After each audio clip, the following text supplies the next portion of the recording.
best fragrances to start a collection with. Women's version. I'll probably do a men's version of this type of video.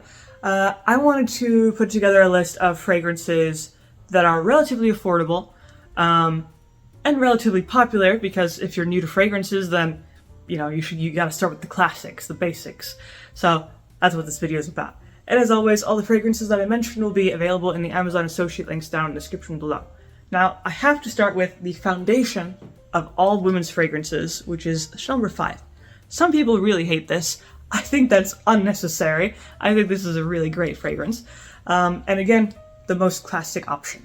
So this is a 1921 fragrance, but for all that time, it's still the #1 best-selling fragrance in the world.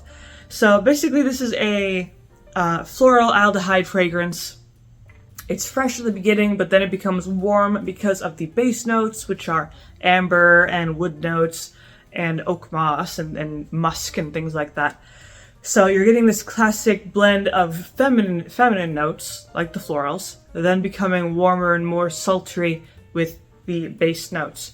And because of the base notes, this is super long lasting for a floral fragrance. This is like a 7 to 8 hour long fragrance. And again, it has classic elegance with it. Pretty much anytime you wear this, you're going to feel pretty luxurious. This is under $100. It's usually about 90, at least when I look at it, it seems to say 90. This is definitely a really good option if you don't want to spend too much money. And it'll allow you to kind of figure out what you like and what you don't like, because there's quite a lot of notes in this one. Again, you have the florals, the aldehydes, the musk, and the wood, and things like that. So you could definitely tell a lot about your fragrance preferences just from smelling Chanel No. 5. Now, maybe you already know what this smells like, maybe you don't like it, maybe you think it's too old-fashioned, which I disagree with, but you want something else. So then I would say something that's kind of a modern classic. I would recommend Dolce & Gabbana Light Blue. This is very mainstream, but very effective. This is primarily a citrus green apple type of fragrance. Definitely meant for the summer or springtime, when it's starting to get hot out. One of those light, fresh, clean female fragrances.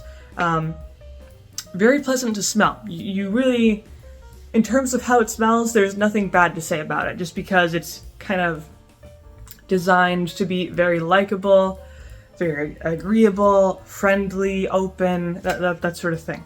So the main qualm that I usually have with it is that it doesn't have great longevity.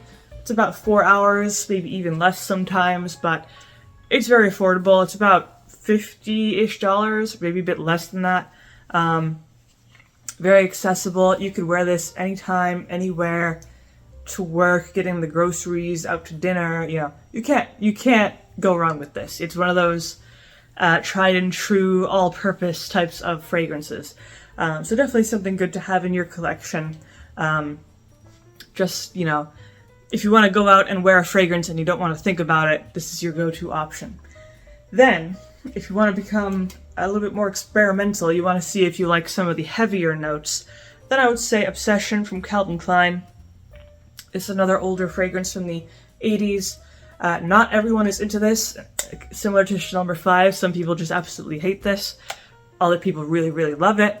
I think it's a really great option if you like heavy fragrances.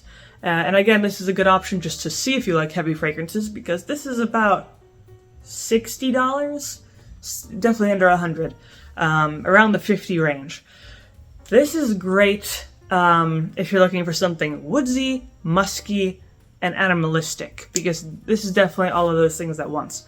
The wood notes are very strong. You're definitely going to get as if you just chopped a bunch of wood in the forest, that sort of smell. Plus, this animalistic smell, which comes from very, very heavy musk notes. And again, this is not for everyone. It's extremely strong. This will last 9 hours or longer. It does have a nice vanilla note, though, to smooth it all out. It's that warm, heavy, musky vanilla. Very attractive.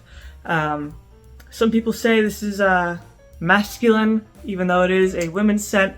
And in today's fragrance market, it can be considered a little bit masculine, but in reality, it's more of a classic woman's scent.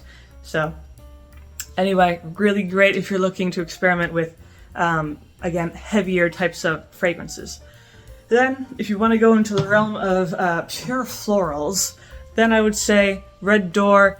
This is very affordable. This is like $30. Really good if you just want something classic, feminine, simple, but effective. It's also surprisingly long-lasting, so about 8 hours actually. This is pretty potent with the flowers. It has rose and lily and jasmine and pretty much any floral you could think of, it's going to be in Red Door. Plus a honey note for a little bit of added sweetness. It has kind of a powderiness to it and a clean laundry type of smell as well. This is very versatile. You could very well wear this to the office, to the grocery store, to dinner, you know, basically anywhere you want.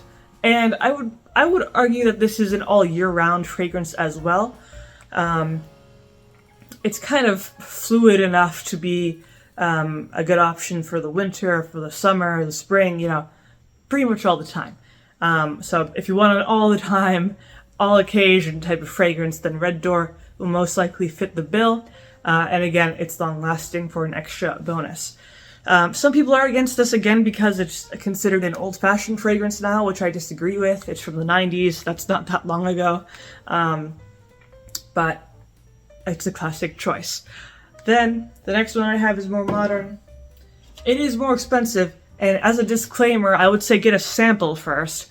Baccarat Rouge 540. Now, this is very mainstream, a little bit oversaturated, but smelling a sample of this will really let you know whether or not you like very sweet fragrances, because this is a very sweet fragrance.